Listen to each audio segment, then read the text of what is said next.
ପୂର୍ବ ଶ୍ଲୋକରେ ଆଲୋଚନା କରାଯାଇଥିଲା 6 ନମ୍ବର ଶ୍ଲୋକରେ କ'ଣ ଆଲୋଚନା ହେଇଥିଲା?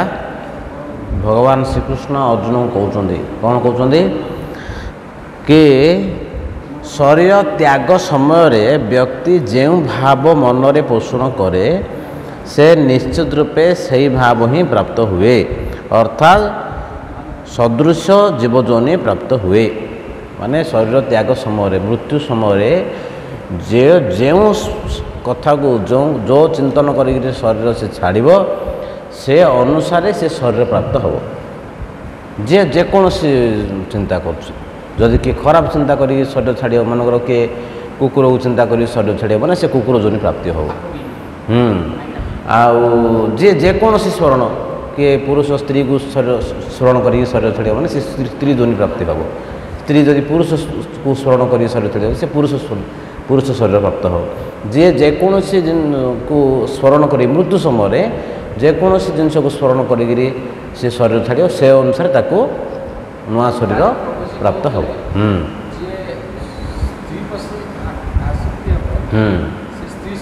ନିଶ୍ଚୟ ନିଶ୍ଚୟ ଏଇଟା ଭଗବାନ ଏଇଠି କହୁଛନ୍ତି। ହେଲେ ଏହାର କହିବାର ତାତ୍ପର୍ଯ୍ୟ କ'ଣ? ଅର୍ଜୁନଙ୍କ ମନରେ ଗୋଟେ ପ୍ରଶ୍ନ ଉଠିଲା, କହିଲା ଯେକୌଣସି ଶରୀର ପ୍ରାପ୍ତ ହେବ, ଯେ ସ୍ମରଣ ଆସିବ ମୃତ୍ୟୁ ସମୟରେ, କାହିଁକିନା ସେଇଟା ହେଉଛି ଫାଇନାଲ୍ ଏକ୍ଜାମ୍ ଆମର। ତ ଅର୍ଜୁନ କହିଲେ ହେଲେ ଆମକୁ କ'ଣ କରିବାକୁ ପଡ଼ିବ ନା ଭଗବାନ କହୁଛନ୍ତି କୃଷ୍ଣଙ୍କୁ ସ୍ମରଣ କରିବାକୁ ପଡ଼ିବ। ମୃତ୍ୟୁ ସମୟରେ ଯଦି କୃଷ୍ଣଙ୍କୁ ସ୍ମରଣ ହେବ ତାହେଲେ ତୁମକୁ ଭଗବାନ ଶ୍ରୀକୃଷ୍ଣ ଗୋଲୋକ ବୃନ୍ଦାବନରେ ତୁମକୁ ଜାଗା ଦେବେ। ଆଉ ଏ ଭୌତିକ ଜଗତରେ ତୁମକୁ ଆଉ ସ୍ଥାନ ନାହିଁ।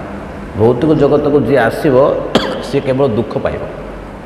କାହିଁକି ନା ଏ ଭୌତିକ ଜଗତ ଭଗବାନ କହୁଛନ୍ତି ଅଶାଶ୍ୱତମ୍ ଦୁଃଖାଳୟ, ମାନେ ଏଇଠି କିଏ ଶାଶ୍ୱତ ଭାବରେ ରହିନି କି ରହିବନି। ଆଉ ଏ ଜଗତରେ ସମସ୍ତେ ଦୁଃଖ ହିଁ ପାଇବେ, କିଏ ସୁଖରେ ରହିପାରିବ ନାହିଁ।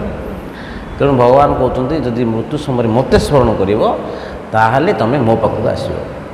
ହେଲେ ଅର୍ଜୁନ ଯେଉଁ ଏ କଥାଟା ଶୁଣିଲେ ଅର୍ଜୁନଙ୍କୁ ମନରେ ପ୍ରଶ୍ନ ଉଠିଲା, କହିଲା ପ୍ରଭୁ ମୁଁ ତ ଏଇଟା ଜାଣିଲି ମୃତ୍ୟୁ ସମୟରେ ଆପଣଙ୍କୁ ସ୍ମରଣ କରିବି ଶରୀର ଛାଡ଼ିବା ଦରକାର, କିନ୍ତୁ କେମିତି ସ୍ମରଣ ହେବ? ତା'ର କିଛି ଉପାୟ ଦିଅନ୍ତୁ କେମିତି ସ୍ମରଣ ହେବ। ତ ଏ ଶ୍ଲୋକରେ ଭଗବାନ ତାଙ୍କର ଉତ୍ତର ଦେଉଛନ୍ତି କେମିତି ସ୍ମରଣ ହେବ, କେମିତି ହେଇପାରିବ, ସମ୍ଭବ କେମିତି।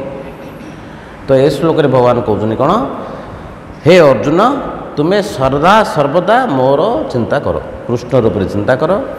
ତତ୍ ସଙ୍ଗେ ସଙ୍ଗେ ତୁମର କର୍ତ୍ତବ୍ୟ କର୍ମ ହେଉଛି ଯୁଦ୍ଧ କର୍ମ କର। ତୁମର କର୍ମକୁ ମୋତେ ଅର୍ପଣ କର ଏବଂ ମନ ଓ ବୁଦ୍ଧିକୁ ମୋ ଠାରେ ସ୍ଥିର ରଖିଲେ ତୁମେ ନିଶ୍ଚିତ ଭାବରେ ମୋତେ ହିଁ ପ୍ରାପ୍ତ ହେବ। ତା'ର କୌଶଳଟା, ତା'ର ଟେକ୍ନିକ୍ଟା ଭଗବାନ ଏଇଠି କହିଲେ ଏ ଶ୍ଲୋକରେ। ସେ କହିଲେ ହେ ଅର୍ଜୁନ ତୁମେ ସଦାସର୍ବଦା କୃଷ୍ଣ ରୂପରେ ଚିନ୍ତା କରିବା ଉଚିତ, କୃଷ୍ଣ ରୂପରେ। ତା ସଙ୍ଗେ ସଙ୍ଗେ ତୁମେ ତୁମର କର୍ତ୍ତବ୍ୟ କର୍ମ ହେଉଛି ଯୁଦ୍ଧ, ସେ ଯୁଦ୍ଧ କର୍ମ କରିବା ଉଚିତ। ତା ସାଥିରେ ତୁମର କର୍ମକୁ ମୋତେ ଅର୍ପଣ କଲେ, ମୋର ମନ ଓ ବୁଦ୍ଧିକୁ ମୋ ଠାରେ ସ୍ଥିର ରଖିଲେ ନିଶ୍ଚିନ୍ତ ଭାବରେ ମୋତେ ହିଁ ପ୍ରାପ୍ତ ହେବ। ଏଇଟା ଏ ଶ୍ଲୋକରେ ବୁଝେଇକି କହୁଛନ୍ତି। ହେଲେ ଏଇଠି ଭଗବାନ କହୁଛନ୍ତି କି ପ୍ରଥମ ଶ୍ଲୋକରେ ପ୍ରଥମ ୱାର୍ଡ଼ରେ କହିଲେ କ'ଣ ନା ତସ୍ମାତ୍ ସର୍ବେଷୁ କାଳେଷୁର ଅର୍ଥ କ'ଣ? ସବୁ ସମୟରେ। ହେଲେ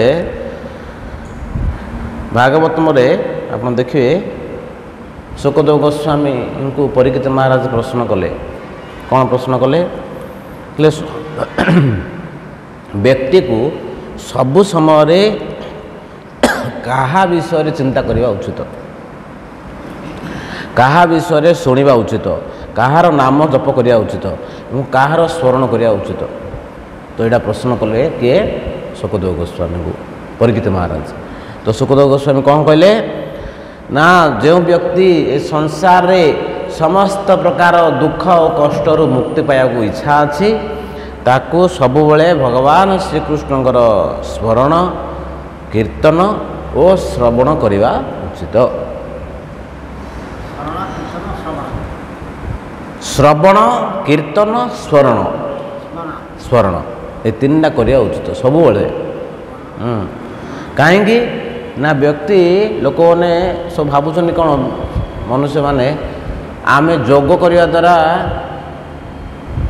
ସୁସ୍ଥ ରହିବ, ବହୁତ ମନ ଭଲ ରହିବ, ଆଉ ବର୍ଣ୍ଣାଶ୍ରମ ଧର୍ମ ପାଳନ କରିବା ଦ୍ୱାରା ମଧ୍ୟ ଭଲ ରହିବ, ବହୁତ ଲୋକ ଚିନ୍ତା କରୁଛନ୍ତି। କିନ୍ତୁ ବାସ୍ତବରେ ସେସବୁ କରିବା ଦ୍ୱାରା ଆମର ବାସ୍ତବ କଲ୍ୟାଣ ହେଉନି। କାହିଁକି ନା ଆମର ଲକ୍ଷ୍ୟ ହେଉଛି ଅନ୍ତେ ନାରାୟଣ ସ୍ମୃତି। ମୃତ୍ୟୁ ସମୟରେ କେମିତି ଭଗବାନ ଶ୍ରୀକୃଷ୍ଣଙ୍କୁ ଶରୀର ସ୍ମରଣ କରିକିରି ଶରୀର ଛାଡ଼ିବା, ଏଇଟା ହେଉଛି ଆମର ଲକ୍ଷ୍ୟ। ସେଥିପାଇଁ ଏଠି ଭଗବାନ କହୁଛନ୍ତି କି ଚାରି ବର୍ଣ୍ଣାଶ୍ରମ ଯଦି କୃଷ୍ଣ ନାହିଁ ଭଜେ, ଚାରି ବର୍ଣ୍ଣାଶ୍ରମ ଯଦି କୃଷ୍ଣ ନାହିଁ ଭଜେ, ସ୍ୱଧର୍ମ ଆଚରି ଜନ୍ମ ପାଶେ ମଜେ। ସ୍ୱଧର୍ମ କରିକିରି ମଧ୍ୟ ସେମାନେ ଯମ ପାଖରେ ଦଣ୍ଡ ପାଇବେ। ବୁଝିଲ? ତେଣୁ ଏଠି କହୁଛନ୍ତି କି ତୁମେ ସବୁ ପ୍ରକାର ଧର୍ମକର୍ମ କର, ତୁମେ ଯୋଗ କର, ସବୁ କର, କିନ୍ତୁ ତୁମେ ଯଦି ଭଗବାନଙ୍କର ନାମ କୀର୍ତ୍ତନ କଲନି, ଭଗବାନଙ୍କୁ ସ୍ମରଣ କଲନି, ତାହେଲେ ତୁମେ କ'ଣ ହେବ? ତୁମର ପ୍ରାପ୍ତି ହେବ ନରକ ପ୍ରାପ୍ତି ହେବ। ତେଣୁ ଏଠି ଭଗବାନ କହୁଛନ୍ତି କି ନା ସବୁ ସମୟରେ ଭଗବାନଙ୍କୁ ସ୍ମରଣ କରିବାକୁ ପଡ଼ିବ। ସବୁ ସମୟରେ, କେଉଁ ସମୟ ଏମିତି ନାହିଁ ଯେ ସେ ସମୟରେ ତୁମେ ଭଗବାନଙ୍କୁ ସ୍ମରଣ କରିବାକୁ ପଡ଼ିବନି, ଏମିତି କିଛି ନାହିଁ, ସବୁ ସମୟରେ। ହଁ, ଏଇଟା ଆଗକୁ କହିବେ ଭଗବାନ।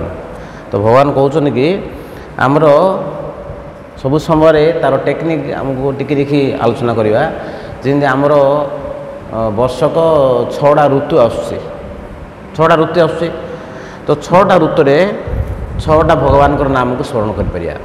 କେମିତି ନା ବସନ୍ତ ମାସରେ ମାଧବ, ଗ୍ରୀଷ୍ମ ମାସରେ ପୁଣ୍ଡରୀକାକ୍ଷ, ବର୍ଷା ଋତୁରେ କୃଷ୍ଣ, ଆଉ ଶରତ ଋତୁରେ ପଦ୍ମନାଭ, ହେମନ୍ତ ଋତୁରେ ହୃଷିକେଶ, ଶୀତ ଋତୁରେ ତ୍ରିବିକ୍ରମ, ହଁ, ବସନ୍ତ ମାଧବ ମାସ,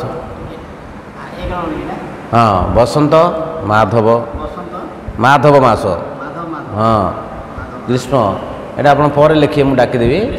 ହଁ, ଗ୍ରୀଷ୍ମ ପୁଣ୍ଡରୀକାକ୍ଷ, ବର୍ଷା କୃଷ୍ଣ, ଶରତ ପଦ୍ମନାଭ, ହେମନ୍ତ ହୃଷିକେଶ, ଆଉ ଶୀତ ହେଉଛି ତ୍ରିବିକ୍ରମ। ହଁ, ଶୀତ ଶୀତ ହେଉଛି ତ୍ରିବିକ୍ରମ। ତ ଏ ପ୍ରକାର 6ଟା ଋତୁରେ ଆମେ ଭଗବାନଙ୍କୁ ସ୍ମରଣ କରିପାରିବା। ତାପରେ ବର୍ଷକ କେତେଟା ମାସ? ବର୍ଷକ କେତେ ମାସ? 12 ମାସ। 12 ମାସରେ ମଧ୍ୟ ମାସର ଗୋଟେ ଗୋଟେ ଭଗବାନଙ୍କର ନାଁ ଅଛି।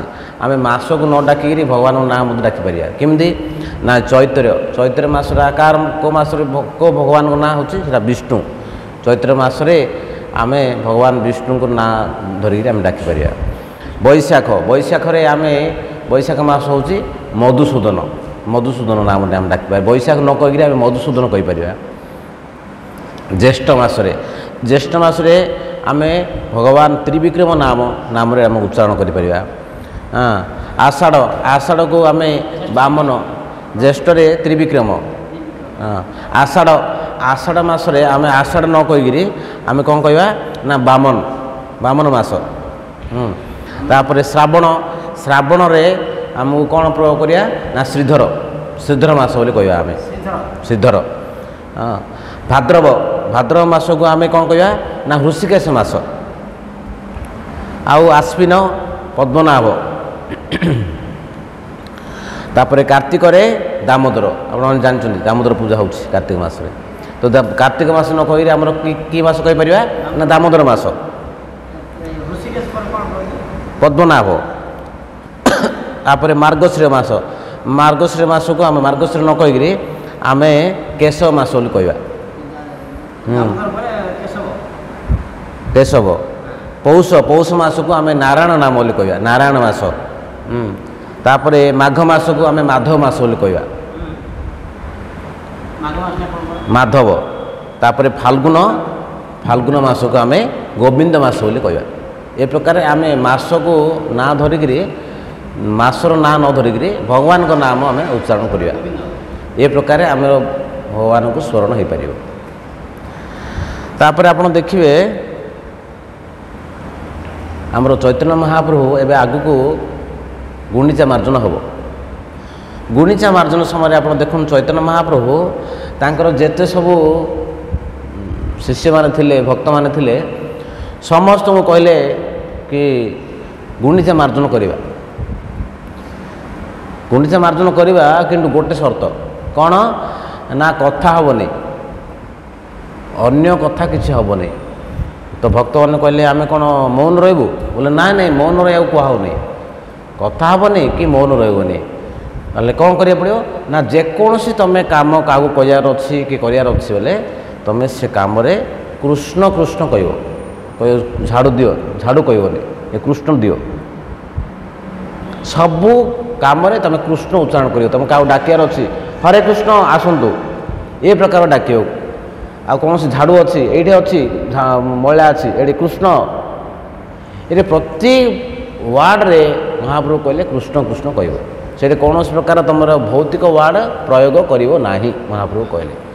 ତ ମହାପ୍ରଭୁ ଏଠି ଶିକ୍ଷା ଦେଉଛନ୍ତି କ'ଣ, ତୁମର କର୍ମ କରିବ, କର୍ମ ସାଥିରେ ତୁମର ନାମ ବି ଉଚ୍ଚାରଣ କରିବ। ଭଗବାନଙ୍କର ନାମ, ହାତରେ କାମ, ମୁଖରେ ନାମ। ତ ମହାପ୍ରଭୁ ଏଠି ଏ ଲୀଳାରେ ଶିକ୍ଷା ଦେଉଛନ୍ତି ତୁମେ ଯେକୌଣସି କର୍ମ କରୁଛ କର, ତୁମର ନିଜର କର୍ତ୍ତବ୍ୟ କର୍ମ, କର୍ମ ସାଥିରେ ତୁମର ଭଗବାନଙ୍କର ନାମକୁ ଯୋଡ଼ିବାକୁ ପଡ଼ିବ। ତାହେଲେ ଆମର ମୃତ୍ୟୁ ସମୟରେ କୃଷ୍ଣ ସ୍ମରଣ ହୋଇପାରିବ, ନହେଲେ ବହୁତ କଷ୍ଟ।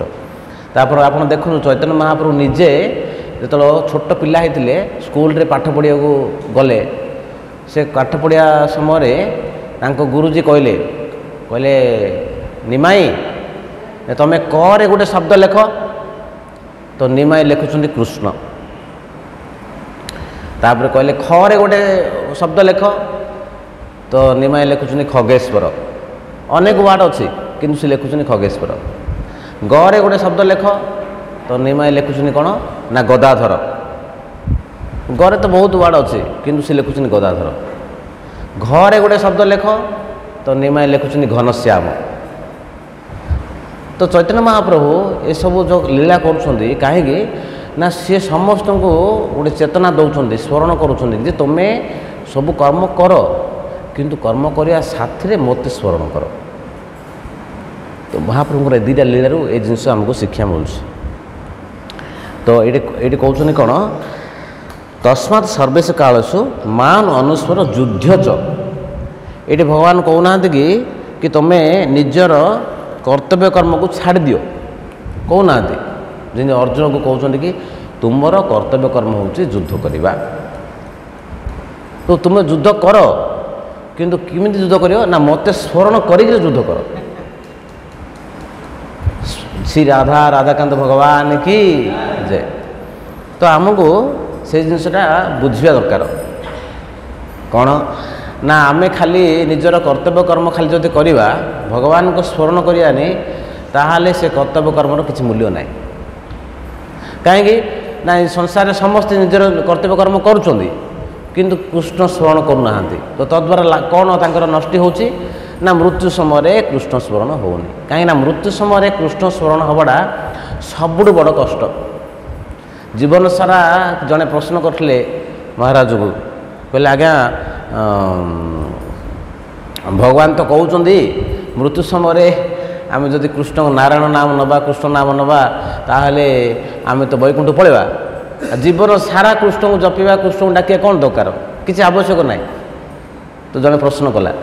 ତ ମହାରାଜ କହିଲେ ଯେ ତୁମେ ଜୀବନ ସାରା ଯଦି କୃଷ୍ଣ ନାମ ଜପିବନି, ନାମ ସ୍ମରଣ କରିପାରିବନି, କୃଷ୍ଣଙ୍କର ନାଁଟା ମୃତ୍ୟୁ ସମୟରେ ଆସିବା ସହଜ ପାଠ ନାହିଁ, ହେବନି, ସମ୍ଭବ ନାହିଁ। ବହୁତ କଷ୍ଟ, ଖାଲି ଟିକେ କଷ୍ଟ ନାହିଁ, ବହୁତ କଷ୍ଟ। ତେଣୁ ଆମକୁ ଅଭ୍ୟାସ କରିବାକୁ ପଡ଼ିବ, ସବୁଦିନ ସ୍ମରଣ କରିବାକୁ ପଡ଼ିବ, ସବୁ ସମୟରେ ସ୍ମରଣ କରିବାକୁ ପଡ଼ିବ। ସବୁ ଆମକୁ ଟାର୍ଗେଟ୍ ରଖିବାର ଅଛି ଯେକୌଣସି ସମୟରେ କେମିତି ଆମର କୃଷ୍ଣ ନାଁଟା ମୁଖରେ ଉଚ୍ଚାରଣ ହେବ। ତ ଆମକୁ ଏସବୁ ଶିକ୍ଷା କରିବାକୁ ପଡ଼ିବ। ତ ତାପରେ ଭଗବାନ କହିଲେ କ'ଣ, ମର୍ୟାପୀତ ମନୋର ବୁଦ୍ଧି। ମୟାର୍ପିତ ମାନେ ଅର୍ଥ କ'ଣ ନା ମୋ ଠାରେ ଅର୍ପିତ ହୁଅ। ମୋ ଠାରେ ସମର୍ପିତ ହୁଅ। ମୋ ପାଖରେ ସମର୍ପିତ ଅର୍ଥ କ'ଣ ନା ମୋ ପାଇଁ କର୍ମ କର। ଏବେ ଭଗବାନ ଶ୍ରୀକୃଷ୍ଣ ଯେଉଁ ଅର୍ଜୁନକୁ କହିଲେ କି ତୁମେ ଯୁଦ୍ଧ କର, ସେ ଯଦି ଅର୍ଜୁନ ନିଜ ପାଇଁ ଯୁଦ୍ଧ କରିବେ, କ'ଣ ବୁଝିପାରୁଛ ନା, ନିଜ ପାଇଁ ଯୁଦ୍ଧ କରିବେ କ'ଣ ହେବ ତାଙ୍କର ଫଳ? ସେ ଯାହା ସବୁ ଯେତେ ସବୁ ଯୋଦ୍ଧାକୁ ସେ ପରାଜୟ କରିବେ, ସେ ସବୁ ସମସ୍ତେ ଯେଉଁ ମୃତ୍ୟୁ ଲାଭ କରିବେ ସମସ୍ତଙ୍କର ପାପ ତାଙ୍କୁ ଲାଗିବ। ଲାଗିବ ନା ନାହିଁ? ସମସ୍ତଙ୍କର ପାପ ତାଙ୍କୁ ଲାଗିବ। କିନ୍ତୁ ଭଗବାନ କହୁଛନ୍ତି ନାହିଁ ତୁମ ପାଇଁ ତୁମେ କର୍ମ କରୁନ। କାହା ପାଇଁ କର୍ମ କର ନା ମୋ ପାଇଁ କର। ମୋ ପାଇଁ ଯଦି ତୁମେ କର୍ମ କରିବ, ମୋ ଉପରେ ଅର୍ପିତ ହେଇକି ଯଦି କର୍ମ କରିବ, ତୁମ କର୍ମ ବନ୍ଧନ ଲାଗିବ ନାହିଁ। ତ ସେଥିପାଇଁ ଭକ୍ତିବିନୋଦ ଠାକୁର ଏ ଭଜନରେ ବହୁତ ସୁନ୍ଦର ଭଜନ ଗୋଟେ ଗାଇଛନ୍ତି। ସେଥିପାଇଁ ଏତିକିରି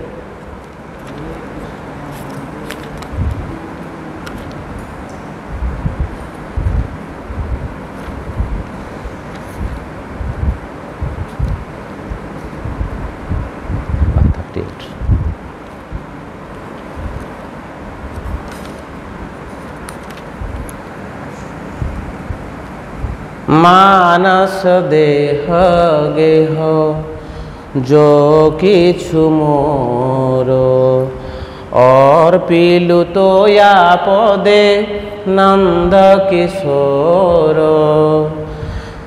संपदे विपदे जीवने मरणे दाय मम गेला तोया पद चरणे मारिबी राखिबी जो इच्छा तोहर नित्य दास प्रति तोया अधिकार जन्माइबी मोए इच्छा जदि तोर भक्त गृहे जनी जन्म हऊ मोर कीट जन्म हऊ যথা তুয়া দাস বহির্মুখ ব্রহ্মা জন্মে নাহি আস ভুক্তি মুক্তি সুহা বিহীন যে ভক্ত লভইতে তাঙ্ক সঙ্গ অনুরক্ত জনক জননী দয়িত তনয় प्रभु गुरुपति तुहु सर्वमय भक्ति विनोद कहे सुन कान राधानाथ तुहु आमार प्रणा पराण मानस देह गेह जो किछु मोर अर्पिलु तो या पदे नंद किशोर। तो भक्तिविनोद ठाकुर भगवान को प्रार्थना कर कौन ना मोर मन मानस माने मन मोर मन देह माने देह ए शरीर आ गेह गेह माने जहाँ मोर अच्छी संपत्ति स्त्री परिवार जहाँ किसी अच्छी मोर ये सबु किसी मु तुम पाखे समर्पण कली आउ संपद विपद जीवन वरण दाय मम गला तुई पद वरण जेकोसी समय तुम ही मोर रक्षाकर्ता ए संसार किए रक्षाकर्ता किए ना संपद समय तुम्हें विपद समय तुम्हें सबु समय तुम ही मोर एकमात्र हर्ता कर्ता विधाता आउ किए ना। तो यहाँ हूँ समर्पित से भगवान ये अर्जुन को कहते कि मयार्पित मयार्पित अर्थात मो पाखे समर्पित होकर कर्म कर समर्पित होकर कर्म कर ता से भगवान कहले ना मनर बुद्धि दीटा जिनस कहले मन आ गोटे बुद्धि मनटा को मो पाखे सब लग हाँ दीट जाक भगवान कहले गोटे रखिले हेनी कहीं ना आमर मनर कौन काम मनर काम तीनटा कौन कौन थिंकिंग फीलिंग विलिंग थिंकिंग माने चिंता करिबा फीलिंग माने अनुभव करिबा विलिंग माने कौन इच्छा करिबा। तो भगवान कहते कौन चिंतन कर माने सब मो विषय चिंता कर आउ का विषय ना कौन कले भगवान श्रीकृष्ण खुशी हेबे आमको केमती चिंतन करिया पड़ो ना कौन कले आम अधिक अधिक भक्त संग करवा भक्त संगरे ही आमर कृष्ण चिंतन अधिक हम आम घरे बसी एकला बसिया ये संसार सब चिंता आम मन को आसो किंतु भगवान कहते तुम जब भक्त संग कर साधु संग कर साधु संगे केवे मन एपट सेपट जीवन से आमको सब कहुच्छी तुम जप भक्त मान साथी मिसिकी कर मिसिकी कहीं कहुच्छी ना साधु संगर गोटे पावर अच्छी शक्ति अच्छी मनटा को स्थिर कर तुलसी महाराणी सी भी भक्त भगवान परम भक्त तुलसी महाराणी पाखे बस जप करवा बेले मन आउ टे अधिक स्थिर हम आप देखो प्रभुपाद महाराज बहुत फोटो देखिथे तुलसी महाराणी पाखे बस जप कर आमको से जिन चिंता करिया पड़ो कौन ना अधिक अधिक के साधु संग करवा ताहले आम मन को कृष्ण पाखे केन्द्रीकृत करें ना अन्य किसी उपाय ना हाँ आउ कौन ना आमको चिंता करिया पड़ो कृष्णकर केमती प्रसन्न हम कृष्ण केमती प्रसन्न हे खुशी हे जमी आप देखिए वृंदावन में सबू गोपी माने कृष्णकर चिंता करुवे कौन चिंता करुवे ना कृष्ण गले गाई चरिया गले कृष्णकर बहुत कँल कँल बहुत कोमल कोमल पाद तांक पादरे तो कुआड़े कंटा पशि न ना कृष्ण ठिया होइथिबे खरा होउथबो तांकु तो बहुत झाल बहुथबो तांको देहरे पूरा गरम हो जाउथबो तांकु कि बिछना करथबो कि नाई हाँ आ एते समय बुलुथुनी बणरे तांकु कौन प्रकार असुविधा ही नथियो तो तांको पत्थर गोड़े किसी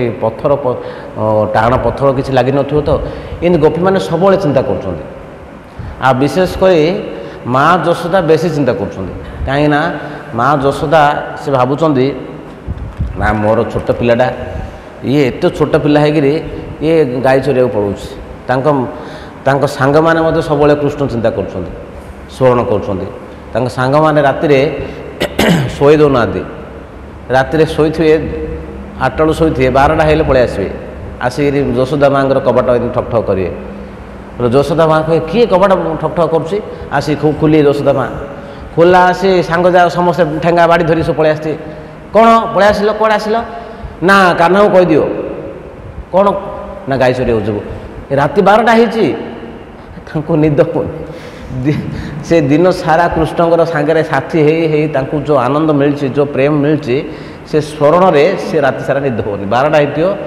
हो कह जो जो जो शुओ सकाल हेल्ले आउे आसो शोई पड़े आउ थे 2टा हो 2टा 3टा हो आउे पलि आउ थे ठक ठक करेंगे जो सदा माँ कहे कौन कौन आसिल ना सकाल है जो जो तुम कृष्ण को कहीदि कान्हा को कहीदि आम गाई चरिया जो कहे सकाल है भल ही देख राति अच्छी आउ थे जाओ शुओ जो एमती राति 4 थर 5 थर आसिक कबाट ठक ठक करेंगे कहीं ना से स्मरण कर कृष्ण से कृष्ण को छाड़ रहा चाहूना सांग मैंने आ माता यशोदा तो कथा छाड़ दियो सी चाहूना कि भगवान कृष्ण तांकर सब पाखे रो से बण को गाई चरिया को जातु ना बिल्कुल इच्छा ना कहीं ना मो पुओ को कौन असुविधा हे मो पुओर कौन माने कौन प्रकार दृष्टि पकईदेव किए बण में बहुत प्रकार भूत पिशाच विभिन्न प्रकार सब माने अच्छा से माने दृष्टि पकईदेवे ताले मो पुओ उपर नजर पड़ मो पुओर देह खराब हो ये बहुत प्रकार चिंतन कर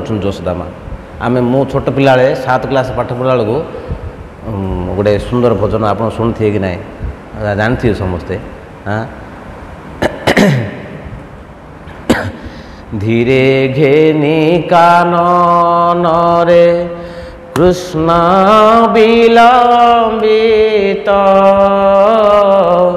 बात्सल्य ममता घेनी भाळुछन्ति मात मकला माणिक रे निधन संखाली मोर दरिद्र पसरा ଅନ୍ଧ ଲଉଡ଼ିବାବୁରେ ହୃଦରତ୍ନ ହାରା ମକଳା ମାଣିକରେ ମୋ ଜୀବନ ତୁହି ନୟନ ପ୍ରତିମା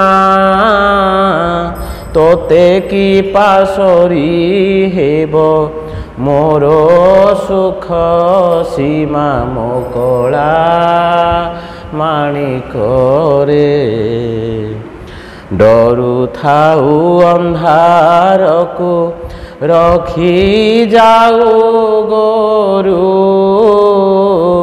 ଜନକ ଜନନୀ ସୁଖ କାହିଁ ପାଇଁ ସାରୁ ମକଳା ମାଣିକରେ ବୃଦ୍ଧ କାଳେ ତୁମହର ଏକଇ ନନ୍ଦନ ହୃଦତାପ ବିନାଶନ ତୁହରି ଚନ୍ଦନ ମକଳା ମାଣିକରେ ଗୋଟିକା ଅଧମ ସର ନରୁଚଇ ତୋତେ ନାଚି ନୀତି ଲାଞ୍ଚ ମାଗୁଥାଉ ଲବଣିକେ ମନ୍ତେ ମକଳା ମାଣିକରେ ତୋଳି ମୁଁ ଧଇଲେ ଗୋରି ହୋଇ ଯାଉ ତୋହି ତୋ ଦୁର୍ବଳ ଦେଖି କାହା ପଶିବଇ ମୋହି ମକଳା ମାଣିକରେ ଡାଙ୍କିନି ଲୋଭନ୍ତି ବୋଲି ଡରୁଥାଇ ମନେ ବାର ବାରୁଥାଇ ଯିବା ପାଇଁ ବନେ ମକଳା ମାଣିକରେ ନିଶାଚର ମାତିବାର ଶୁଭୁଛି ଶ୍ରୁତି କି ମୁଁ ଡଙ୍କୁଣି ଛାଡ଼ିଦେଲି ବନକୁ କାହିଁକି ମକଳା ମାଣିକରେ ଝାଳ ବହୁଥିବ ଅଙ୍ଗୁ ଲାଗି ଝାଞ୍ଜି ଖରା ଶ୍ରମ ପାଇ ତରୁ ତଳେ ବସୁଥିବ ପରା ମକଳା ମାଣିକରେ ନେନୁ ନାହିଁ କାହିଁ ପାଇଁ ତକ ଠାଉଛତା ବନେ କଣ୍ଟା ଲାଗି ହୁଏ ମୃଦୁ ପାଦ ଚିନ୍ତା ମକଳା ମାଣିକରେ କାଳ ଡେରି କାନ ଡେରି ଥାଇ ଏକା ତୋ ବେଣୁ ଗୀତକୁ ଆଜ କିମ୍ପା ଶୁଭୁ ନାହିଁ ଡାକ ଭାବୁଛି ମନକୁ ମକଳା ମାଣିକରେ। ତ ଏ ପ୍ରକାର ଯଶୋଦା ମା 24 ଘଣ୍ଟା କୃଷ୍ଣଙ୍କୁ ସ୍ମରଣ କରୁଛନ୍ତି। କୃଷ୍ଣଙ୍କୁ ଛାଡ଼ିକିରି ଟିକେ ହେଲେ ରହିବାକୁ ଚାହୁଁନାହାନ୍ତି। ଯେତେବେଳେ ଯଶୋଦା ମା କୃଷ୍ଣ ଛାଡ଼ିକି ପଳେଇ ଆସିଲେ କେଉଁଠିକି ମଥୁରାକୁ ପଳେଇ ଆସିଲେ, ପୁରା ଝୁରି ଝୁରି ଝୁରି ପୁରା ଝଡ଼ିଗଲେ ଯଶୋଦା ମା। ଖାଲି କହିଥିଲେ ଯଶୋଦା ମା କୃଷ୍ଣଙ୍କୁ କହିଥିଲେ କି ମୁଁ ଆସିବି, ସେଥିପାଇଁ ପ୍ରାଣଟା ରଖିଥିଲେ, ନହେଲେ ପ୍ରାଣ ପଳେଇଥାନ୍ତା ଯଶୋଦା ମାଙ୍କର। ତ ଏଇଠି ବୁଝା ହେଇଛି କ'ଣ ନା, ଏ ପ୍ରକାର ମନକୁ ସବୁବେଳେ କୃଷ୍ଣଙ୍କ ଚିନ୍ତାରେ ଲଗାଇବ। ଯେମିତି ଯଶୋଦା ମା ଲଗାଉଛନ୍ତି, ଗୋପୀମାନେ ଲଗାଉଛନ୍ତି, ତାଙ୍କ ସଖାମାନେ ଲଗାଉଛନ୍ତି, ସବୁବେଳେ ଭଗବାନ କୃଷ୍ଣଙ୍କର ଚିନ୍ତାରେ ଲଗାଇବାକୁ କୁହାଯାଇଛି। କାହିଁକି ନା କୃଷ୍ଣ ସ୍ମରଣ ପାଇଁ ବୋଲିକିରି କୌଣସି ନିୟମ ନାହିଁ। ଆପଣ ଯେକୌଣସି କର୍ମ କରନ୍ତୁ ତାର ନିୟମ ଅଛି। ଆପଣ ଏ ସମୟରେ କର୍ମ କରିବେ, ଖାଇବେ, ଏ ସମୟରେ ଶୋଇବେ, ଏ ସମୟରେ ଆପଣ ବାଥରୁମ୍ ଯିବେ, ଏ ସମୟରେ ଅଫିସ୍ ଯିବେ, ଏସବୁ ନିୟମ ଅଛି। ସବୁବେଳେ ସବୁବେଳେ ହାତରେ କାମ, ମୁଖରେ ନାମ, ଆ ପାଇଁ କିଛି ନିୟମ ନାହିଁ। ସେଥିପାଇଁ ଚୈତନ୍ୟ ମହାପ୍ରଭୁ ଚଳିବ, କିଛି ଅସୁବିଧା ନାହିଁ। ଚୈତନ୍ୟ ମହାପ୍ରଭୁ ନିଜେ କହିଲେ କ'ଣ କହିଲେ? 2 ନମ୍ବର ଶ୍ଲୋକରେ ନାମାବକାରୀ ବହୁଧା ନିଜ ସର୍ବଶକ୍ତି ତତ୍ରାପି ତନିୟମିତଃ ସ୍ମରଣେନ କାଳଃ ଏତାଦୃଶୀ ତବ କୃପା ଭଗବାନ ମମାପି ଦୁର୍ଦେବ ମେ ଦୁଃସମିହା ଜନିନାନୁରାଗ। ମହାପ୍ରଭୁ କହିଲେ ମୁଁ ମୋର ଏ ଦିବ୍ୟ ନାମରେ ମୋର ନିଜର ସବୁଯାକ ଶକ୍ତି ସେଥିରେ ରଖିଦେଇଛି। କହିଲେ ପରା ମହାପ୍ରଭୁ କୌଣସି ନିୟମ ନାହିଁ, କୌଣସି ନିୟମ ନାହିଁ। ଏ ନାମ ଜପ କରିବା ପାଇଁ କୌଣସି ନୀତି ନିୟମ ନାହିଁ। ଆପଣ ଅନ୍ୟ ନାମ ଜପ କରିବେ, ଗାୟତ୍ରୀ ମନ୍ତ୍ର ବୋଲି ତା ପାଇଁ ବହୁତ ନିୟମ ଅଛି। ସ୍ନାନ କରିକିରି ହିଁ ଜପ କରିପାରିବେ, ଉଚ୍ଚାରଣ କରିକି କରିପାରିବେ ନାହିଁ, ଦୋଷ ଲାଗିବ। ଆଉ ଆସନ ଶୁଦ୍ଧି ଥିବା ଦରକାର, ବହୁତ ନୀତି ନିୟମ ଅଛି ଅନ୍ୟ ନାମ ଜପ କରିବା ପାଇଁ। କିନ୍ତୁ ମହାମନ୍ତ୍ର ଜପ କରିବା ପାଇଁ କୌଣସି ନିୟମ ନାହିଁ। ଯେକୌଣସି ସମୟରେ ଆପଣ ଡାକିପାରିବେ। କାହିଁକି ନା ମହାମନ୍ତ୍ର ନିଜେ ପବିତ୍ର ଆଉ ଆପଣଙ୍କୁ ପବିତ୍ର କରିବ। ମହାମନ୍ତ୍ର ଆପଣ ଯଦି ସବୁବେଳେ ସ୍ମରଣ କରିବେ, ଖାଇତେ ଶୋଇତେ ଯଥା ତଥା ନାମ ଲୟ, ଯେକୌଣସି ସମୟରେ ଆ ପାଇଁ କିଛି ନିୟମ ନାହିଁ। ଆପଣ ଅନ୍ୟ କାମର ଆରମ୍ଭ ଅଛି, ଶେଷ ଅଛି। ଖାଇବାର ଆପଣ ଆରମ୍ଭ କରୁଛନ୍ତି, ଶେଷ କରୁଛନ୍ତି। ଶୋଇବାର ଆପଣ 6 ଘଣ୍ଟା କି 7 ଘଣ୍ଟା ଶୋଉଛନ୍ତି, ଆରମ୍ଭ ଅଛି, ଶେଷ ଅଛି। କିନ୍ତୁ ନାମର ଆରମ୍ଭ ଅଛି, ଶେଷ ନାହିଁ। କାରଣ ଯେକୌଣସି ସମୟରେ କହିଲେ ପରା, ଥରେ ଆମର ପରମ ପୂଜ୍ୟ ଗୋପାଳକୃଷ୍ଣ ଗୋସ୍ୱାମୀ ମହାରାଜଙ୍କୁ ଜଣେ ଶିଷ୍ୟ ପ୍ରଶ୍ନ କଲେ, କହିଲେ ମହାରାଜ ନା ଆପଣ କହିଲେ ସବୁଦିନ 16 ମାଳା ଜପ କରିବା ପାଇଁ କହିଲେ, ହେଲେ 16 ମାଳା ଜପ କରିଦେଲେ ସରିଲା ନା, ଆଉ ଦରକାର ନାହିଁ ନା? ତ ମହାରାଜ କହିଲେ ନାଇଁ, ସେମିତି ନାହିଁ। ଏ ନବମ ନମ୍ବର ଅଧ୍ୟାୟର 14 ନମ୍ବର ଶ୍ଲୋକଟା କହିଲେ ମହାରାଜ। କ'ଣ କହିଲେ ନା ସତତଂ କୀର୍ତ୍ତୟନ୍ତୁ ମାଂ ଯତନ୍ତଶ୍ଚ ଦୃଢ଼ବତାଃ ନମସ୍ୟନ୍ତଶ୍ଚ ମାଂ ଭକ୍ତ୍ୟା ନିତ୍ୟ ଯୁକ୍ତା ଉପାସତେ। ଏ ଶ୍ଲୋକଟା କହିଲେ କ'ଣ ତାର ଅର୍ଥ? 14 ନମ୍ବର ଶ୍ଲୋକ କହିଲେ କ'ଣ ନା ଏ ମହାତ୍ମା ମାନେ ସର୍ବଦା ମୋର ଗୌରବ ଗାନ କରନ୍ତି, ଦୃଢ଼ତାର ସହିତ ପ୍ରଯୋଜନଶୀଳ ହୋଇ ଏବଂ ମୋ ସମ୍ମୁଖରେ ପ୍ରଣାମ କରି ନିରନ୍ତର ଭକ୍ତିର ସହିତ ମୋର ଉପାସନା କରନ୍ତି। ମାନେ ଏଠି କହୁଛନ୍ତି ସତତ, ମାନେ 24 ଘଣ୍ଟା ମୋତେ ସ୍ମରଣ କର, 24 ଘଣ୍ଟା ମୋର ନାମ କର। ଆପଣ ଯଦି ଦିନ ସାରା ନାମ କରିବେ, ରାତିରେ ସ୍ୱପ୍ନରେ ମଧ୍ୟ ଭଗବାନଙ୍କର ନାମ ହେବ। ଦିନ ସାରା ଯଦି ଲାଗିଛନ୍ତି ତାହେଲେ ହେବ। ଯେମିତି ଆମର ଦେଖନ୍ତୁ ପରମ ପୂଜ୍ୟ ଗୋପାଳକୃଷ୍ଣ ଗୋସ୍ୱାମୀ ମହାରାଜଙ୍କ ଗୋଟେ ଭିଡ଼ିଓ ଅଛି, ତାଙ୍କେ ଏତେ ଅଭ୍ୟସ୍ତ ହେଇଯାଇଛନ୍ତି ପୂଜା ଆରତୀ ଭଗବାନଙ୍କର ସେବାରେ ଲାଗିଛନ୍ତି, ରାତିରେ ଶୋଇକିରି ମଧ୍ୟ ସେ ଆରତୀ କରୁଛନ୍ତି। ଆପଣ ଦେଖିଥିବେ ଭିଡ଼ିଓ ଯାକ। ହଁ, ମହାରାଜଙ୍କର। କାହିଁକି ନା ସେଇଟା ଅଭ୍ୟାସ ଦ୍ୱାରା ସମ୍ଭବ, ନହେଲେ ହେବନି। ତ ଏଇଟା କେମିତି ସମ୍ଭବ ନା ଆମକୁ ସବୁବେଳେ ଅଭ୍ୟାସ ଦରକାର। ତ ଏ ପ୍ରକାର କୃଷ୍ଣଙ୍କୁ ସବୁ ସମୟରେ ଆମକୁ ସ୍ମରଣ କରିବାକୁ ପଡ଼ିବ। ଆଉ ଗୋଟେ ଦ୍ୱିତୀୟ ଟେକ୍ନିକ୍ ଅଛି କ'ଣ ନା ଆମର ଲକ୍ଷ୍ୟ ରହିବାର ଅଛି। ଆମେ ସବୁ କର୍ମ କରୁଥିଲେ ମଧ୍ୟ ଆମର ଲକ୍ଷ୍ୟଟା ରଖିବାର ଅଛି କ'ଣ ନା କ'ଣ କଲେ କୃଷ୍ଣଙ୍କର ସ୍ମରଣ ହେବ। ଯଦି ଲକ୍ଷ୍ୟ ରହିବ କୃଷ୍ଣଙ୍କୁ ସ୍ମରଣ କରିବାର, ତାହେଲେ ସମ୍ଭବ ହେବ। ଯେମିତି ଆମେ ବହୁତ ପ୍ରକାର ଉଦାହରଣ ଅଛି, ଯେମିତି ଆମେ ପଇସା ରୋଜଗାର କରିବାକୁ ଲୋକମାନେ, ଆପଣ ଦେଖନ୍ତୁ ବହୁତ ଲୋକ ରାତି 9 ଶୋଇରେ ମଧ୍ୟ ପଇସା ରୋଜଗାର କରୁଛନ୍ତି। କରୁନାହାନ୍ତି, ଶୋଉନାହାନ୍ତି। ପଶୁମାନେ ରାତିରେ ଶୋଇ ପଡ଼ୁଛନ୍ତି ସନ୍ଧ୍ୟା ହେଇଗଲେ, କିନ୍ତୁ ମନୁଷ୍ୟ ଦିନରେ କଷ୍ଟ ପଡ଼ୁଛନ୍ତି, ରାତିରେ ବି କଷ୍ଟ ପଡ଼ୁଛନ୍ତି। କାହିଁକି? ତାଙ୍କର ଲକ୍ଷ୍ୟ ଧନ ଇନକମ୍ କରିବେ।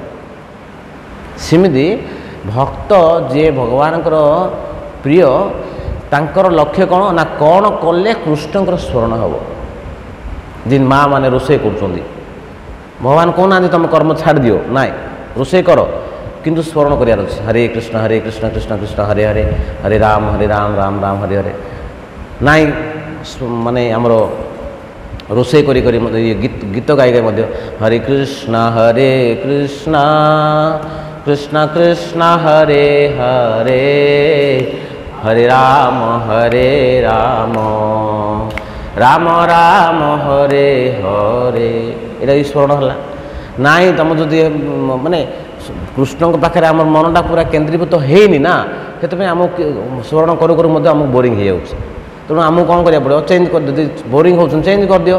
ତୁମେ କୃଷ୍ଣଙ୍କର କିଛି ଲୀଳା ଶୁଣ, କାନରେ କିଛି ଏୟାରଫୋନ୍ ଦେଇଦିଅ, କୃଷ୍ଣ ଲୀଳା ଶୁଣ, ତୁମେ ରୋଷେଇ କର।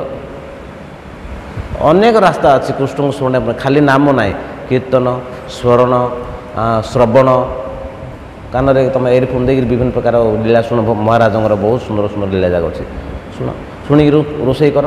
ଆମର ଭକ୍ତମାନେ ସବୁ ଠାକୁରଙ୍କର ଶୃଙ୍ଗାର କରୁଛନ୍ତି, ମୁଁ ଦେଖିଛି କାନରେ ଏୟାରଫୋନ୍ ଦେଇକି ପ୍ରବଚନ ଶୁଣୁଛନ୍ତି, ଇଆଡ଼େ ଶୃଙ୍ଗାର କରୁଛନ୍ତି। ମୁଁ ପ୍ରାୟ ଲକ୍ଷ୍ୟ କରୁଛି। କାହିଁକି ନା ତାଙ୍କୁ ଚାହୁଁଛନ୍ତି ମୁଁ କୃଷ୍ଣଙ୍କର ସ୍ମରଣ କରିବି, ଇଆଡ଼େ କୃଷ୍ଣଙ୍କର ସେବା କରିବି, ଦିଟା କାମ ହେଉଛି। ହଁ, ଡବଲ୍ ତାଙ୍କର ପ୍ରଫିଟ୍। କୃଷ୍ଣଙ୍କର ସ୍ମରଣ ହେଲା ମନରେ, ହାତରେ ସେବା ହେଇଗଲା। ତ ଆମର ଉପାୟ ଅବଲମ୍ବନ କରିବାକୁ ପଡ଼ିବ, ଭକ୍ତଙ୍କ ପାଖରୁ ଶିଖିବାକୁ ପଡ଼ିବ କେମିତି କ'ଣ କଲେ ଆମର 24 ଘଣ୍ଟା କୃଷ୍ଣଙ୍କର ସ୍ମରଣ ହେବ। ଏଇଟା କେବଳ ଭକ୍ତମାନେ ହିଁ କହିବେ। ତେଣୁ ଆମର ଲକ୍ଷ୍ୟ ରଖିବାର ଅଛି କ'ଣ ନା, ଯେନ ତେଣ ପ୍ରକାରର ମନଟା କୃଷ୍ଣ ପାଖରେ ଲାଗିବ କେମିତି। ଯଦି ମନଟା କୃଷ୍ଣ ପାଖରେ ଲାଗିଲାନି, ଭଗବାନ କହୁଛନ୍ତି ମନ ଏବଂ ମନୁଷ୍ୟାଣାମ କାରଣ ବନ୍ଧନ କ୍ଷୟ। ଏଇ ମନ ଆଗା ତୁମକୁ ନେଇକି ନରକରେ ପକାଇଦେବ। କାହିଁକିନା ଆମର ସବୁ ସଂସାରରେ ସବୁଠୁ ବଡ଼ ଶତ୍ରୁ ହେଉଛି ମନ। ଆମର ସଂସାରରେ କିଏ ନାହିଁ ଶତ୍ରୁ, ନିଜର ବାହାରେ କିଏ ନାହିଁ ଶତ୍ରୁ ନାହିଁ, ଶତ୍ରୁ ଆମ ଭିତରେ ଆଗା ଅଛି। ଆମେ ଆଗା, ଆମର ମନ ଆଗା ଆମର ଶତ୍ରୁ, ଭଗବାନ କହୁଛନ୍ତି ନିଜେ। କାହିଁକିନା ମନଟା ଯଦି ଭଗବାନ କୃଷ୍ଣ ପାଖରେ ଲାଗିଲାନି, ତ ଆମେ ଜାଣି ଦିଅନ୍ତୁ, ଆପଣମାନେ, ମୋ କଥା ବି କହୁଛି, ସମସ୍ତଙ୍କ କଥା, ଆମର ମନଟା ଆମକୁ ଧୋକା ଦେବ, ମାନେ ସେ ପକାଇ ଦେବ କୁଆଡ଼େ ନେଇକିରି। ବିଭିନ୍ନ ପ୍ରକାର ଏ ସଂସାରରେ ଭଗବାନ ମାୟା ଏମିତି ରଖିଛନ୍ତି, ଏ ମନ ଭଗବାନ ପାଖରେ ଲାଗିଲା ମାନେ, ସିଏ ନ ଲାଗିଲା ମାନେ ସିଏ ପକାଇବ ଅନ୍ୟ କୋଡ଼େ। ବିଭିନ୍ନ ପ୍ରକାର ମନୋରଞ୍ଜନ କାର୍ଯ୍ୟକ୍ରମ ଅଛି, ଟିଭି ଅଛି, ମୋବାଇଲ ଅଛି, ଆଉ ବହୁତ ପ୍ରକାର ମାୟାରେ ମନ ଯିବା ପାଇଁ ବହୁତ ରାସ୍ତା ଅଛି। ତେଣୁ ଆମକୁ ଟେକ୍ନିକ୍ ମାନେ କୌଶଳ ଅବଲମ୍ବନ କରିକିରି କେମିତି କ'ଣ କଲେ ମନ ଭଗବାନ ପାଖରେ 24 ଘଣ୍ଟା ଲାଗିବ, ସେଇ ଚିନ୍ତା ଆମକୁ କରିବାକୁ ପଡ଼ିବ, ସେ ଲକ୍ଷ୍ୟ କରିବାକୁ ପଡ଼ିବ। ଯଦି ସେ ଲକ୍ଷ୍ୟ କରିବା, ତାହେଲେ ମନ ପାଖରେ କୃଷ୍ଣ ପାଖରେ ଲାଗିବ, ନହେଲେ ସମ୍ଭବ ନାହିଁ। ତ ଏଇଟା ହେଲା ମନ ଉପରେ। ତାପରେ ଭଗବାନ କହିଲେ କ'ଣ ନା, ମନର ବୁଦ୍ଧି ବି ଲଗେଇବାକୁ ପଡ଼ିବ ବୋଲି ଭଗବାନ କହୁଛନ୍ତି। ବୁଦ୍ଧି କେମିତି ଲଗେଇବା ନା, ଆମେ ସିନା ଭଗବାନଙ୍କର ସବୁବେଳେ ଚିନ୍ତା କରିବାକୁ ଆମେ ଶିଖିଲେ, ଜାଣିଲେ, କଲେ, ସବୁ କଲେ, କିନ୍ତୁ ଆମ ବୁଦ୍ଧି ଖର୍ଚ୍ଚ କରିବାକୁ ପଡ଼ିବ। ଯେ ସଂସାର ସମସ୍ତଙ୍କୁ ଲଗେଇବାର ଅଛି, ଏଇଟା ହେଉଛି ବୁଦ୍ଧି। ଯେମିତି ପ୍ରଭୁପାଦ ମହାରାଜ କହିଲେ, ଯାରେ ଦେଖ ତାରେ କହ କୃଷ୍ଣ ଉପଦେଶ, ଆମର ଆଜ୍ଞାୟ ଗୁରୁ ହେୟା ତାର ଏ ଦେଶ। ଯାହାକୁ ଦେଖିବ ଅନ୍ୟ କଥା କିଛି କହିବନି, କେବଳ କୃଷ୍ଣ କଥା କହିବ। କେମିତି କଲେ ସଂସାରରେ ସମସ୍ତେ କୃଷ୍ଣ ଚେତନାକୁ ଗ୍ରହଣ କରିବେ, ସମସ୍ତେ ଭକ୍ତ ହେବେ, ସମସ୍ତେ ଭଗବାନଙ୍କର ନାମ ଜପ କରିବେ, ସମସ୍ତେ ଭଗବତ ଗୀତା ଭାଗବତ ପଢ଼ିବେ, ସମସ୍ତେ ଭଗବାନଙ୍କର ପୂଜା ଆରାଧନା କରିବେ। ଏ ଲକ୍ଷ୍ୟ ଆମର ରଖିବାର ଅଛି। ଏଇଟା ହେଉଛି ବୁଦ୍ଧି। ସେଥିପାଇଁ ପ୍ରଭୁପାଦ ମହାରାଜ କହିଲେ, ଯିଏ ସମାଧି ଯୋଗର ଲାଷ୍ଟଟା ହେଉଛି ସମାଧି। ଯେଉଁ ଅଷ୍ଟାଙ୍ଗ ଯୋଗ ଅଛି ଆପଣ ଦେଖିବେ, ଧ୍ୟାନ, ଧାରଣା, ଲାଷ୍ଟ ହେଉଛି ସମାଧି। ହେଲେ ଭକ୍ତମାନେ ଆମକୁ କିନ୍ ଚିହ୍ନିବା, କିଏ ସମାଧି ସ୍ତରରେ ଅଛି। ସେମାନେ ଯୋଗୀ ମୁନିମାନେ ଆସନ, ପ୍ରାଣାୟାମ, ପ୍ରତ୍ୟାହାର, ଧ୍ୟାନ, ଧାରଣା ସବୁ କରି ବହୁତ ଦିନ ଲାଗୁଛି ତାଙ୍କୁ ସମାଧି ସ୍ତରକୁ ଯିବାକୁ ପଡ଼ିବ। କିନ୍ତୁ ପ୍ରଭୁପାଦ ମହାରାଜ ଆମକୁ ସମାଧି ସ୍ତର ଯିବା ପାଇଁ ପୁରା ସହଜ ରାସ୍ତା କହିଦେଲେ। କ'ଣ ସେଇଟା ନା, ପୁସ୍ତକ ବିତରଣ। ପୁସ୍ତକ ବିତରଣ, ଆପଣ ଯଦି ପୁସ୍ତକ ବିତରଣ କରିବେ, ଆପଣ ଡାଇରେକ୍ଟ ସମାଧି ସ୍ତରକୁ ଯିବେ। କାହିଁକି ନା, ପୁସ୍ତକ ବିତରଣ ହେଉଛି ପୁରା ଭଗବାନଙ୍କର ସବୁଠୁ ପ୍ରିୟ ସେବା। ତାଠୁ ପ୍ରିୟ ସେବା ସଂସାରରେ କିଛି ନାହିଁ। ଭଗବାନ ନିଜେ କହିଲେ, 12 ଅଧ୍ୟାୟ ଆପଣ ପଢ଼ନ୍ତୁ, ସ ଚ ମମ ପ୍ରିୟ, ସ ଚ ମମ ପ୍ରିୟ, ବହୁତ ଶ୍ଲୋକରେ ଲେଖା ହେଇଛି। କିନ୍ତୁ ଗୋଟେ ଶ୍ଲୋକରେ ଲେଖା ହେଇଛି, ସ ଚ ମମ ଅତି ପ୍ରିୟ, ମୋର ସବୁଠୁ ଅତି ପ୍ରିୟ। କିଏ ସିଏ ନା, ମୋର ଏ ବାଣୀକୁ, ମୋର ଏ କଥାକୁ ଯିଏ ସଂସାର ସମସ୍ତଙ୍କୁ କହିକିରି ମୋର ଭକ୍ତି ଲାଇନକୁ ଆଣୁଛି, ଭକ୍ତ କରାଉଛି, ସିଏ ହେଉଛି ମୋର ସବୁଠୁ ପ୍ରିୟ। କାହିଁକି ନା, ଭଗବାନ ନିଜେ ତାଙ୍କୁ ହେଲ୍ପ କରୁଛନ୍ତି। ଆପଣ ପ୍ରଭୁପାଦ ମହାରାଜ ଦେଖନ୍ତୁ, ସାରା ସଂସାରରେ କୃଷ୍ଣ ଚେତନା ଆନ୍ଦୋଳନ କଲେ, କେତେ ଅବଷ୍ଟିକଲ୍, କେତେ ପ୍ରତିବନ୍ଧକ ଆସିଛି। ବହୁତ ଥର ଆସିକିରି ଜାହାଜକୁ ଆସି କହୁଛନ୍ତି କି ମୁଁ ବର୍ତ୍ତମାନ ଭାରତ ରିଟର୍ନ ପଳେଇବି, ଆସିକି କହୁଛନ୍ତି ପ୍ରଭୁପାଦ ମହାରାଜ। କିନ୍ତୁ ସେମାନେ କହୁଛନ୍ତି, ଆପଣ ବାର ଆସି ପଚାରୁଛନ୍ତି, ଆଉ କାହିଁ ଆସୁନାହାନ୍ତି ରିଟର୍ନ ଯିବା ପାଇଁ, କ'ଣ ପାଇଁ ଆସୁନାହାନ୍ତି? तो से कहले मुझे गुरु को स्मरण करुँच कृष्ण को स्मरण करुँच चेष्टा करुँच काले सक्सेस हो कहीं मत गुरुदेव आदेश अच्छी मु प्रचार करिया सारा भारत में सारा पृथ्वी प्रचार कर आदेश अच्छी मुझे चेष्टा करुँच तो ये प्रकार चेष्टा करी करी आज से अल्प टिके चेष्टार आज सारा पृथ्वी कृष्ण चेतना आंदोलन प्रचार हो पारा प्रभुपाद महाराज से अल्प चेष्टार कौ बयस ना 70 वर्ष बयस आमर तो बर्तमान 70 वर्ष क्या कि प्रभुपाद महाराज से बयस से चेष्टा कर समय आमर किए ना सुमति मुरारजी कहले तुम्हें जाओने विदेशी बहुत थर मना कले नाई जाओने तुम ए बयस वृंदावन जा समय वृंदावन में भजन करी करी शरीर छाड़ी से तुम देह बहुत खराब अच्छे वृंदावन जाकि भजन कर से कहले नाई मो गुरु कहते मुझे विदेश जीवी प्रचार करी तो तांकर जिद थिला तो से जिद रे विदेश सक्सेस है तुम कहर अर्थ आमर जो बुद्धि अच्छी से बुद्धिटा को आमको खर्च करिया पड़ो बुद्धिटा को केमी खर्च करिया पड़ो ना आपनी आचरी शिक्षा अपरे शिखाओ आमे भक्ति करिवा दृढ़ भाव जन्म सार्थक करी कर पर उपकार आमे निजे भक्ति करिया आमे जे निजे भक्ति करवानी अन्य को शिखे पारियानी कहीं प्रभुपाद महाराज कहले कौन कहले ना प्यूरिटी इज द फोर्स आमर इस्कन रो 4टा जिनस अच्छी गोटे हूँ बुक इज बेसिक आ गोटे हूँ कौन ना कौन कौन 4टा है book is basic utility is principle आउ गोटे कौन प्रीचिंग इज एसेंस एसेंस आ गोटे कौन इन 4टा अच्छी ताईरे is essence is essence preaching is essence utility is principal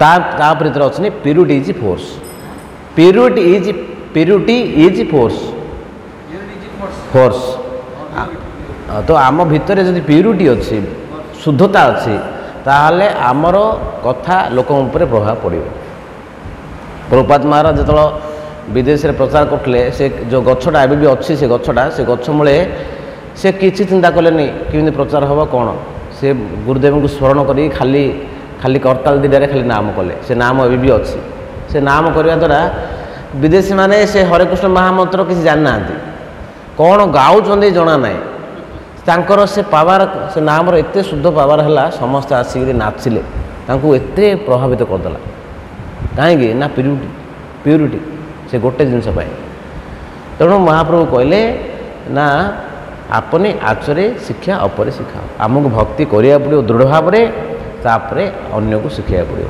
यहाँ हूँ भगवान ये जो कहते बुद्धि बुद्धि माने ये बुद्धि मध्य भगवान को सेवार लगे मनर बुद्धि तापर कहले कौन ना मामे वैश्य अस्य संशय लास्ट कहले तमें जदि मन और बुद्धि को मो ठारे स्थिर रखिले निश्चिंत भाव मत ही प्राप्त हम यहाँ कनक्लूजन भगवान कहते तमें जदि सबू तुम मन बुद्धि सबकि जदि मो पाखे समर्पण कर कौन हम ना निश्चित रूपे मत प्राप्ति हो एथिरे किछि लिखिले संशय हो किछि संदेह करियार नाई प्रभुपाद महाराज को थरे जड़े आसी प्रश्न कले कहले महाराज आपण जीवन सारा कीर्तन करुँच प्रचार करुँच जन्माष्टमी करुँच नाचुंट गाँच विभिन्न प्रकार सब भक्ति करुँच आदि आपण जानिए जे मृत्यु समय को जदि कृष्ण किए नहांती ये सब किसी नहांती जानिए आप अवस्था खराब हो कौन करी से तो प्रभुपाद महाराज कहले कि चिंता करियार नाई आमे जीवन सारा तो एंजॉय कलु ना कृष्ण नाम कीर्तन कलु भल भल प्रसाद भगवान को भोग लगे बढ़िया बढ़िया प्रसाद पाइलु नाचिलु आम तो ब्रेक डांस करनु भगवान आगे बड़ सुंदर नाचरे आम नाचिलु गाइलु कृष्ण कथा अन्य को शुणिलु समस्त को आमे खुशी हेलु अन्य को खुशी करूँ बहुत आम एंजॉय कलु किसी असुविधा ना जदि मृत्यु समय कृष्ण जदि नथिबे कि प्रभुपाद महाराज प्रश्न कले तुम जी प्रश्न करथिला कहला तमे जीवन सारा विभिन्न प्रकार पाप कर्म करछ माछ खाऊच मांस खाऊच पियाज रसुण खाऊच मद पिउच विभिन्न प्रकार दुराचार करछ सब प्रकार पाप करछ तमे जदि जानियो मृत्यु समय कृष्ण अछंती तमर अवस्था कौन हम दुख दुख पाइब तमे तो लाभ कौन भक्ति कर विश्वास कर विश्वास बिलई हरि तर्के बहु दूर विश्वास कर तर्क छाड़ कृष्ण भक्ति कर गोलोक वृंदावन चल अच्छा कृष्ण तो यहाँ भगवान कहते विश्वास कर भक्ति कर निश्चित भगवान निजे ये कहते ये तुम कथा कि मो कथा आ कथा ता कथा ना भगवान निजे कहते मोर भक्ति कर निश्चित रूपे मत पाइब कहीं भक्तिटा केबे हेले नष्टि ना केबे हेले नष्टि हेबनी भगवान पूरा क्लीयर कहते नेहा विक्रम नाश अस्ति प्रतिभाय न विद्यते स्वल्पम अपि अस्य धर्मस्य त्रायते महतो भयात् स्वल्प अल्प टिके भक्ति करथिले मध्य भगवान आपन को बहुत बड़ बड़ विपद रक्षा करदे तेणु भगवान भक्ति केबे हेले नष्ट ना सबू काम नष्ट आपड़ जो घर बांधे अधा है बोले कि पूरा छात न पड़े से घर किसी मूल्य ना जेकोसी कर्म आप मैट्रिक पाठ पढ़े ना +2 कि +3 जहाँ पाठ पढ़े जदि एग्जाम नदेले से पाठर कौन मूल्य अच्छे किसी मूल्य ना किंतु भगवान नाम जो अल्प टे करेंगे गीतार गोटे कि श्लोक 2 श्लोक पढ़े ना भागवतर टे श्लोक पढ़े कि ना खाली आसिक गोटे मुंडियाड़े मारे बोले मतलब लाभ अच्छे प्रणाम प्रणाम भागवतर लास्ट श्लोकटा कहले सर्व नाम संकीर्तन जस्य सर्व पाप प्रणशनम प्रणामे दुख समानम तम प्रणामी हरिप्रम खाली गोटे भगवान को प्रणाम जब डेली आसिक करथियो बोले मतलब सब उद्धार हो लास्ट पूरा लास्ट श्लोकटा दुख प्रणामे दुख समानम तम प्रणामी हरिपरम जीवन सब दुख पड़े खाली गोटे प्रणाम कले भगवान पाखे तो ये प्रकार पूरा लास्ट श्लोकटा एटा गीता भागवत कथा कह हाँ 12 स्कंदर लास्ट श्लोकटा